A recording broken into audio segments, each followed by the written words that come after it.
Adrian and Bill Rafferty were in Florida until the 1st of May. And even though Morgan could hang out in her PJs all day without evoking Adrian's parental, pitiful gaze, she missed her. Adrian would have cooked up casseroles and roasts and other mouth-watering delights. Morgan's stomach growled. With the couch pillow clutched to her breast, she searched the documents for a missing high school girl from Indianapolis. If 25 years had passed, the case was cold. Moving chronologically from past toward present years, she'd begun with the folder dated 1999. It had been Lyle's hunch that the girl was killed 15 years ago, around 2004. But after reviewing cases from that year, she realized his intuition had been off. Intuition, she thought. Do I trust it? My intuition has been off before. Only once. Morgan bent forward over the pillow in her lap. From the coffee table in front of her, she picked up the 1999 files. 16 girls went missing during that year. 9 girls ran away. 2 were taken by family members. Murder and kidnapping accounted for a small fraction, but those cases were solved or closed. She placed the folder back on the table and tossed the pillow aside. It had been a week since they recovered the body near Fisher's. She'd eagerly waited for the forensic department to find a DNA match. She hated waiting. It reminded her of those terrible days after Fay went missing. She raised her arms overhead and stretched. When she uncurled her legs and stood up, her stomach rumbled. Cereal seemed an easy option for dinner. If she had made time to go to the grocery, she wouldn't be eating cereal for dinner. She hadn't been to the grocery store in weeks. Donnie phoned as Morgan was pushing Soggy Life cereal squares around the bowl. "Lieutenant Holbrook just called, Mo. They found a hammer up near Fisher's." His news lit another beacon inside her. "You're kidding."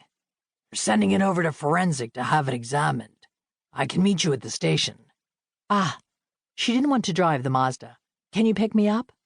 "Not like it's the first time." Morgan ran up the stairs to dress. A pair of jeans from a pile on the floor didn't look too dirty to wear. She slid into them and threw a soft cable-knit sweater over her head. She teased her fingers through her hair and pulled it into a ponytail. It could be another late night. She hoped it would be a late night, because Hallie Marks had been killed with a hammer too. She hoped this was the clue she'd been waiting for. Statistics were staggering. According to an FBI crime table, hammers and other blunt force instruments, even fists, had killed nearly 500 people in the last year. It wasn't uncommon. Morgan knew it. What was uncommon was the way the hands of her victims had been broken before they were murdered. Perhaps with this tool she could isolate fingerprints, or even a serial number. The excitement made her heart beat a little faster. If she hadn't died of those external wounds, she would have suffocated after being buried under 2 feet of dirt. Olivia Hawthorne, leader of the forensics team, had her dark brown hair pulled into a knot. With her white lab coat over a black skirt, she looked like an actress playing the part of lab technician. As she spoke, she pointed to the aged, rusty tool lying on sheet plastic on a white work table. "It's an old Stanley No. 52 24-ounce hammer. Traces of the victim's blood were embedded in the rusty head," Olivia said.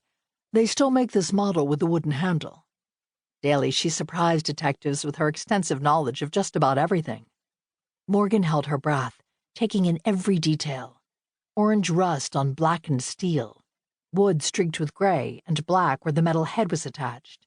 She longed to touch it and feel its weight. The paper wrapper around a warm sub sandwich crinkled in her hand. On the way, she had Donnie stop at a sandwich shop. The natural wood triggered something in the back of Morgan's mind. Could it get any simpler? It could. Anxious for details, she urged Olivia to continue. And what?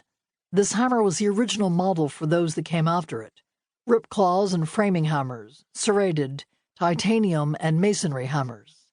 Olivia picked up the tool and turned it in her latex-gloved hands. "There are so many kinds," Donnie chuckled, pretending to know as much as Olivia did about tools.